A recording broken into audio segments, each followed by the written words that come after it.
ಕೋಲಾರ ಲೋಕಸಭಾ ಕ್ಷೇತ್ರದಲ್ಲಿ ಕಾಂಗ್ರೆಸ್ ಅಭ್ಯರ್ಥಿ ಆಗಿದ್ದಂತಹ ಗೌತಮ್ ಅವರು ಅನಿರೀಕ್ಷಿತವಾಗಿ ಈಗ ಸೋಲನ್ನ ಕೂಡ ಕಂಡಿರುವಂತದ್ದು. ಅವರು ಕೂಡ ಸಾಕಷ್ಟು ಈ ಒಂದು ವಿಚಾರವಾಗಿ ಚರ್ಚೆನ ಮಾಡ್ತಿದ್ದಾರೆ, ಯಾಕೆ ಏನು ಅನ್ನುವಂತ ವಿಚಾರವಾಗಿ.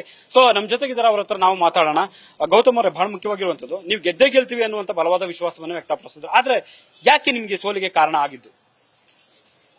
ನನಗೆ ನಾವು ಎಲೆಕ್ಷನ್ ಮಾಡಿದ ರೀತಿ, ಆಮೇಲೆ ಅವ್ರು ಎಲೆಕ್ಷನ್ ಮಾಡಿದ ರೀತಿ ನೋಡೋದಂದ್ರೆ, ನಮ್ಮ ಚುನಾವಣಾ ಪ್ರಚಾರ ಬಹಳ ಜೋರಾಗಿತ್ತು.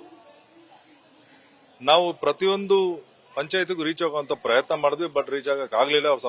ನಮಗೆ ನಾವು ಮಾಡಿದಂತ ಎಲೆಕ್ಷನ್ ಸ್ಟ್ರಾಟಜಿ ಆಗ್ಲಿ, ಬಟ್ ನಾವು ಮಾಡಿರೋಂತ ಎಲೆಕ್ಷನ್ ಕ್ಯಾಂಪೇನ್, ಸಿದ್ದರಾಮಯ್ಯನವರು 2-3 ಸತಿ ಬಂದೋದ್ರು, ಡಿ ಕೆ ಶಿವಕುಮಾರ್ ಸಾಹೇಬರು ಬಂದೋದ್ರು, ಆಮೇಲೆ ಬಹಳಷ್ಟು MLA ಕೂಡ ಸಾಕಷ್ಟು ಕೆಲಸ ಮಾಡಿದ್ರು. ಹಂಗಾಗಿ ಪ್ಲಸ್ ನಮ್ಗೆ ಈ ಗ್ಯಾರಂಟಿ ಯೋಜನೆಗಳ ಬಗ್ಗೆ ಅದ್ರ ಸ್ವಲ್ಪ ವರ್ಕ್ ಆಗತ್ತೆ ಅಂತ ಹೇಳಿ ನಮ್ಗೆ ನಂಬಿಕೆ ಇತ್ತು, ಬಟ್ ಅದಾಗ್ಲಿಲ್ಲ. ನಮ್ಗಂತೂ ಒಂದು ಕನಿಷ್ಠ ಪಕ್ಷ 7 ಲಕ್ಷ ಓಟು ಬರುತ್ತೆ ನಮ್ಗೆ ಅಂತೇಳಿ ನಮ್ಮ ಲೆಕ್ಕಾಚಾರ ಇತ್ತು, ಬಟ್ ಅದಾಗ್ಲಿಲ್ಲ. ಒಂದು 75,000 ಕಡಿಮೆ ಬಂದಿರೋದ್ರಿಂದ ಅವ್ರು ಗೆದ್ದಿದ್ದಾರೆ. ಅಂದ್ರೆ ನಾಯಕರೆಲ್ಲರೂ ಒಟ್ಟಾಗಿ, ಯಾಕಂತಂದ್ರೆ ನೀವು ಹೇಳಿದ್ರಿ ಅವರ ಪ್ರಚಾರ ನೋಡಿದಾಗ ನಮ್ದು ಅಷ್ಟು ಇರ್ಲಿಲ್ಲ ಅಂತ. ಅಂದ್ರೆ ನಾಯಕರು ಒಟ್ಟಾಗಿ ಎಲ್ಲರೂ ಬರ್ಲಿಲ್ವಾ? ಯಾಕಂದ್ರೆ ಆರಂಭದಲ್ಲೇ ಒಂದಷ್ಟು ಗೊಂದಲಕ್ಕಾಯ್ತು, ಕೊನೆಯ ಹಂತದಲ್ಲಿ ನಿಮ್ಮ ಹೆಸರನ್ನು ಕೂಡ ಆ ಸಂದರ್ಭದಲ್ಲಿ ಘೋಷಣೆ ಆಯ್ತು. ಹಾಗಾಗಿ ಎಲ್ಲರೂ ಈಗ ಮುನಿಯಪ್ಪನವರು ತಮ್ಗೆಲ್ಲ ಗೊತ್ತಿದ್ದಂಗೆ ತಮ್ಮ ಅಳಿಯನಿಗೆ ಟಿಕೆಟ್ ಬೇಕು ಅಂತ ಪಟ್ಟು ಹಿಡಿದಿದ್ರು. ಆದ್ರೆ ಸ್ಥಳೀಯ ನಾಯಕರು ಅದನ್ನು ಒಪ್ಪಿರ್ಲಿಲ್ಲ. ಹಂಗಾಗಿ ಕಾಂಪ್ರಮೈಸ್ ಅಭ್ಯರ್ಥಿ ಅಂತ ನನ್ನನ್ನ ಅನೌನ್ಸ್ ಮಾಡಿದ್ರು. ಇಬ್ಬರನ್ನು 2 ಬಣಗಳನ್ನ ಒಪ್ಸೆ ನನಗೆ ಟಿಕೆಟ್ ಸಹ ಕೊಟ್ಟಿದ್ದು. ಎಲ್ಲರೂ ಕೆಲಸ ಮಾಡಿದ್ರು. ಏನಂದ್ರೆ ಅವರು ವೈಮನಸ್ಯದಿಂದ ಇವ್ರು ಅವ್ರ ಕಾನ್ಸ್ಟಿಟ್ಯೂನ್ಸಿಗೆ ಬರಲಿಲ್ಲ, ಅವ್ರು ಇವ್ರ ಕಾನ್ಸ್ಟಿಟ್ಯೂನ್ಸಿಗೆ ಬರಲಿಲ್ಲ ಅನ್ನೋದೊಂದು ಬಿಟ್ರೆ, ಮುನಿಯಪ್ಪನವರು ಕೂಡ ಶಿಡ್ಲಘಟ್ಟಕ್ಕೆ ಬಂದು ಪ್ರಚಾರ ಮಾಡಿದ್ರು. ಎಲ್ಲಾ MLAs ಅವ್ರವ್ರ ಕ್ಷೇತ್ರದಲ್ಲಿ ಅವರು ಕೆಲಸ ಮಾಡಿದ್ರು. ಯಾಕಂದ್ರೆ ಅದು ಇಂಪಾರ್ಟೆಂಟ್ ಅಲ್ಲ, ಎಲ್ಲಿ ಇರಬೇಕು ಅಲ್ಲಿದ್ದು ಕೆಲಸ ಮಾಡಬೇಕಾಗಿದ್ದು. ಎಲ್ಲರೂ, ನಮ್ಮ ಕುತ್ತೂರು ಮಂಜು ಇರ್ಬೋದು, ಸುಧಾಕರ್ ಅವ್ರು ಇರ್ಬೋದು, ರೂಪಾ ಅವ್ರು ಇರ್ಬೋದು, ನಂಜೇಗೌಡರು, ನಮ್ಮ ಬಂಗಾರಪೇಟೆ ನಾರಾಯಣ ಸ್ವಾಮಿ ಅವರು, ಎಲ್ಲರೂ ಕೆಲಸ, ರಮೇಶ್ ಕುಮಾರ್ ಸಾಹೇಬರು, ಶಿಡ್ಲಘಟ್ಟದಲ್ಲಿ ರಾಜೀವ್ ಗೌಡ ಮತ್ತು ಪುಟ್ಟು ಅಂಜಿನಪ್ಪ, ಎಲ್ಲರೂ ಪ್ರಾಮಾಣಿಕವಾಗಿ ಕೆಲಸ ಮಾಡಿದ್ರು. ಆದ್ರೆ ಚುನಾವಣೆಯಲ್ಲಿ ಸೋಲು ಗೆಲುವು ಅನ್ನೋದು ಇದ್ದೇ ಇರ್ತದೆ. ನಮ್ಮಲ್ಲಿ ಉತ್ತರ ಭಾರತದವರು ಯಾವ ರೀತಿ ಡಿಸಿಷನ್ ತಗೊಂಡ್ರು, ಕರ್ನಾಟಕದವರು ಅತಿ ಬುದ್ಧಿವಂತರು ಅನ್ಕೊಂಡಂತ ಕರ್ನಾಟಕದವರು ಒಳ್ಳೆ ಡಿಸಿಷನ್ ತಗೊಳ್ಳಿಲ್ಲ. ನ್ಯಾಷನಲ್ ಲೆವೆಲ್ ಹೇಗೆ ಚಿತ್ರಣ ಬದಲಾಯಿತು, ಈ ಸಂವಿಧಾನ ಯಾವ ರೀತಿ ನಮಗೆ ತೊಂದರೆಯಲ್ಲಿದೆ ಅನ್ನೋದು ಮನವರಿಕೆ ಮಾಡೋಕೆ ಅಲ್ಲಿ ಸಾಧ್ಯ ಆಯ್ತು, ಇಲ್ಲಿ ಸಾಧ್ಯ ಆಗ್ಲಿಲ್ಲ. ನೀವ್ ಹೇಳಿದ್ರಿ ಒಮ್ಮತದ ಒಮ್ಮತದ ಅಭ್ಯರ್ಥಿಯಾಗಿ ನನ್ನನ್ನ ಕಣಕ್ಕಿಳಿಸಿದ್ರು ಅಂತ. ಆದ್ರೆ ಅಲ್ಲಿ ಕ್ಷೇತ್ರದಲ್ಲಿ ಒಮ್ಮತವಾಗಿ ಎಲ್ಲರೂ ತಂಡಗಳು ಒಟ್ಟಾಗಿ ಕೆಲಸ ಮಾಡಿದ್ರೆ ಗೆಲ್ತಿದ್ರ ಅಂತ. ನಾನು ಈಗಾಗಲೇ ಹೇಳ್ದಂಗೆ ಅವ್ರವ್ರ ಕ್ಷೇತ್ರಗಳಲ್ಲಿ ಅವ್ರವ್ರ ಕೆಲಸ ಮಾಡಿದ್ದಾರೆ. ಅವ್ರು ಒಗ್ಗಟ್ಟಾಗಿ ಬಂದು ಎಲ್ಲಾ ಕಡೆ ತಿರುಗಾಡೋದ್ರಿಂದ ಪ್ರಯೋಜನ ಆಗಲ್ಲ ಅಂತ ಹೇಳಿ ಮೊದಲೇ ಡಿಸಿಷನ್ ತಗೊಂಡು ಅವ್ರವ್ರ ಕ್ಷೇತ್ರಗಳಲ್ಲಿ ಶಾಸಕರು, ಡಿಪ್ಯೂಟೆಡ್ ಶಾಸಕರು ಅವ್ರವ್ರ ಕ್ಷೇತ್ರದಲ್ಲೇ ಕೆಲಸ ಮಾಡಬೇಕು ಅಂತ ನಿರ್ದೇಶನ ಇದೆ.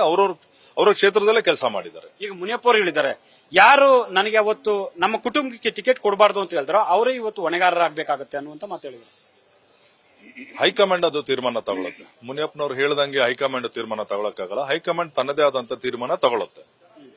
ಈಗ ಮಲ್ಲೇಶ್ ಬಾಬು ಅವರು ಒಂದು ಮಾತನಾಡಿದ್ದಾರೆ, ಮುನಿಯಪ್ಪ ಅವರ ಬೆಂಬಲಿಗರ ಬೆಂಬಲವನ್ನು ತಗೊಂಡ್ವಿ, ಅದು ನನಗೆ ಪ್ಲಸ್ ಪಾಯಿಂಟ್ ಆಯ್ತು ಅನ್ನುವಂತ ಮಾತು ಹೇಳ್ತಿದ್ದಾರೆ. ಅದರ ಬಗ್ಗೆ ನನಗೆ ಗೊತ್ತಿಲ್ಲ, ನೀವು ಮಲ್ಲೇಶ್ ಬಾಬು ಅವ್ರನ್ನ ಕೇಳಬೇಕು. ಯಾರ್ಯಾರು ಬೆಂಬಲ ಕೊಟ್ಟಿದ್ದಾರೆ ಅಂತ ಮಲ್ಲೇಶ್ ಬಾಬು ಅವರು ಒಂದು ಪಟ್ಟಿ ಕೊಟ್ರೆ ನಮಗೆ ಆಕ್ಷನ್ ತಗೊಳ್ಳೋದಕ್ಕೆ ಹೆಲ್ಪ್ ಆಗತ್ತೆ. ಅಲ್ಲ, ಒಳೆಟಿಗೆ ಬಹುಶಃ ಬಿದ್ದಿದೆ ಅಂತ ಅನ್ಸುತ್ತೆ ನಿಮ್ಗೆ. ಯಾಕಂದ್ರೆ ಗೌತಮ್ ಅವರು ಗೆದ್ದೇ ಗೆಲ್ತಾರೆ ಅನ್ನುವಂತ ಸಂದರ್ಭದಲ್ಲಿ ಈ ರೀತಿ ಸೋಲಿಗೆ ಒಳೆಟ್ ಬಿದ್ದಿದೆ ಅನ್ಸುತ್ತಾ? ಇಲ್ಲ, ನನಗೆ ಇನ್ನು ನಾವು ಬೂತ್ಗಳು ವಿವರ ನನಗಿನ್ನೂ ತಲುಪಿಲ್ಲ. ಬೂತ್ಗಳು ತೆಗೆದು ಒಂದೊಂದಾಗಿ ನೋಡಿದಾಗ ಮಾತ್ರ ನನಗೆ ಗೊತ್ತಾಗುತ್ತೆ ಎಲ್ಲೆಲ್ಲಿ ಡ್ಯಾಮೇಜ್ ಆಗಿದೆ, ಯಾರ್ಯಾರು ಏನೇನ್ ಮಾಡಿದ್ದಾರೆ. ಅದಕ್ಕೆ ಮುಂಚೆ ನಾನು ಮಾತಾಡೋದು ಸರಿ ಇಲ್ಲ ಅಂತ, ಸೂಕ್ತ ಅಲ್ಲ ಅಂತ ನನಗೆ. ಯಾಕಂದ್ರೆ ಅಲ್ಲಿ ಸಚಿವರಿದ್ರು, ದೊಡ್ಡ ದೊಡ್ಡ ನಾಯಕರೆಲ್ಲರೂ ಇದ್ರು, ಇಡೀ ಕಾಂಗ್ರೆಸ್ ಶಾಸಕರೆಲ್ಲರೂ ಇದ್ರು, ಅಷ್ಟೆಲ್ಲ ಇದ್ರು. ಗೌತಮ್ ಅವರು ಸೋಲಿಗೆ ಯಾಕೆ ಇದು ಒಳೆಟು ಅಂತ ಸ್ಪಷ್ಟವಾಗಿ ಗೊತ್ತಾಗಲ್ವಾ? ಇದು ನಾನು ಒಬ್ಬನೇ ಸೋತಿಲ್ಲ, 19 ಕಡೆ ಸೋತಿದೀವಿ ನಾವು. ಹಾಗೆಂದ್ರೆ ಎಲ್ಲಾದ್ರು ಆತ್ಮಾವಲೋಕನ ಮಾಡಬೇಕಾಗತ್ತೆ. ಪಕ್ಷ ಕೂಡ ನಮಗೆ ನಿರ್ದೇಶನ ಕೊಟ್ಟಿದೆ. ಈಗಲೇ ನಾವು ಯಾವುದೇ ಒಂದು ನಿರ್ಧಾರಕ್ಕೆ ಬರೋ ಒಳೆಯಟೋ ಅಥವಾ ಬೇರೆ ಏನಾದ್ರೂ ಆಗಿದೆಯೋ ಅಂತ ನಾವು ಈಗಾಗಲೇ ಏನು ಹೇಳಕ್ ಬರೋದಿಲ್ಲ. ಬೂತ್ಗಳು ಲಿಸ್ಟ್ ಬರಬೇಕು, ಯಾವ್ಯಾವ ಬೂತ್ ಅಲ್ಲಿ ಎಷ್ಟೆಷ್ಟು ಬೂತ್ ಅಲ್ಲಿ ನಮ್ಮ ನಾಯಕರು ಏನೇನ್ ಕೆಲಸ ಮಾಡಿದಾರೆ ಅಂತ ನೋಡಿದ್ರೆ ಮಾತ್ರ ಗೊತ್ತಾಗುತ್ತೆ. ಅಲ್ಲಿ ತನಕ ನಾವು ಏನು ಹೇಳಕ್ಕಾಗಲ್ಲ. ಗೌತಮ್ ಅವರು ನೆಕ್ಸ್ಟ್ ಏನಾದ್ರೂ ನಿರೀಕ್ಷೆ ಇಟ್ಕೊಂಡಿದ್ರ ಪಕ್ಷದ ಮಟ್ಟದಲ್ಲಿ ಅಥವಾ ಬೇರೆ ಬೇರೆ ಹಂತದಲ್ಲಿ? ನಾನು ಈಗಾಗಲೇ ಜಿಲ್ಲಾಧ್ಯಕ್ಷ ಆಗಿದ್ದೀನಿ. ಆಮೇಲೆ ಕೋಲಾರದ ನನ್ನ ಅಡಿಷನಲ್ ಜವಾಬ್ದಾರಿ ಆಯ್ತು. ಇವಾಗ ನಾನು ಕೋಲಾರದಲ್ಲಿ ಕೆಲಸ ಮಾಡಬೇಕಾಗಿದೆ, ಪಕ್ಷ ಸಂಘಟನೆ ಮಾಡಬೇಕಾಗಿದೆ. ಅಲ್ಲಿ ಸ್ವಲ್ಪ ಆರ್ಗನೈಸೇಷನ್ ವೀಕ್ ಇದೆ. MLAಗಳು ಎಲ್ಲ ಇದ್ರು ಕೂಡ ಆರ್ಗನೈಸೇಷನ್ ಅಲ್ಲಿ ಅಷ್ಟು ನಾನು ಆಗ 2-3 ಮೀಟಿಂಗ್ಸ್ ತಗೊಂಡೆ ಎಲೆಕ್ಷನ್ ಟೈಮಲ್ಲೇ ನಾನು ಪ್ರಚಾರ ಸಮಯದಲ್ಲಿ. ಆರ್ಗನೈಸೇಷನ್ ಸ್ಟ್ರಾಂಗ್ ಇಲ್ಲ. ಆರ್ಗನೈಸೇಷನ್ ಸ್ವಲ್ಪ ಸ್ಟ್ರಾಂಗ್ ಮಾಡಿದ್ರೆ ಎಲ್ಲ ಒಂದು ರೀತಿ ಯಾಕಂದ್ರೆ ಇನ್ನು ಮುಂದೆ ಜಿಲ್ಲಾ ಪಂಚಾಯತಿ ತಾಲೂಕ್ ಪಂಚಾಯತಿ ಎಲೆಕ್ಷನ್ಸ್ ಇದೆ. ಹಾಗಾಗಿ ನನ್ನ ಪ್ರಥಮ ಆದ್ಯತೆ ಏನಿದೆ ಆರ್ಗನೈಸೇಷನ್ ನ ಬಲಪಡಿಸಬೇಕು. ಬಿಜೆಪಿ ಜೆಡಿಎಸ್ ಒಂದಾಗಿದ್ದಕ್ಕೆ ಗೌತಮ್ ಅವರು ಸೋಲೋದ ಕಾರಣ ಅಂತ ಅದನ್ನ ಹೇಳ್ತೀರಾ? ಅದು ಒಂದು ಪಾಯಿಂಟ್ ಕರೆಕ್ಟ್. ಯಾಕಂದ್ರೆ ನಾವು ಇಲ್ಲ ಅಂತ ಹೇಳಕ್ಕಾಗಲ್ಲ. ಬಿಜೆಪಿ ನಾಯಕರುಗಳು ಅವರು ಬಿಜೆಪಿ ಪಕ್ಷಕ್ಕೆ ಕೆಲಸ ಮಾಡಿದ್ದಾರೆ. ಬಿಜೆಪಿ ಅವ್ರೇನ್ ಬಂದು ನಮಗೇನು ಕೆಲಸ ಮಾಡಲಿಲ್ಲ. ಸ್ವಲ್ಪ ಮಟ್ಟಿಗೆ ಜೆಡಿಎಸ್ ಅವರು ಬಂದು ನಮಗೆ ಕೆಲಸ ಮಾಡಿದ್ದಾರೆ. ಮೈನಾರಿಟೀಸ್ ಎಲ್ಲ ಈ ಅವರ ಮೈತ್ರಿಯಿಂದ ಬೇಸತ್ತು ಎಲ್ಲ ಸುಮಾರು ಜನ ಆಚೆ ಬಂದು ನಮಗ್ ಕೆಲಸ ಮಾಡಿದ್ದಾರೆ. ಬಟ್ ಬಿಜೆಪಿ ಯಾರು ಬಂದು ನಮಗೇನು ಕೆಲಸ ಮಾಡಿಲ್ಲ. ಹಂಗಾಗಿ ಅವ್ರಿಗೆ ಮಾಡಿದ್ದಾರೆ ಅಂತ ಸೊ ಇದಿಷ್ಟು ಕೂಡ ಗೌತಮ್ ಅವರ ಸ್ಪಷ್ಟವಾದ ಮಾತುಗಳು. ಕ್ಯಾಮರಾ ಪರ್ಸನ್ ರಘು ಜೊತೆ Harish Kakul, news first Bengaluru. News first ನಿರ್ಭೀತಿಯಿಂದ ನಿಮ್ಮ ಪರವಾಗಿ.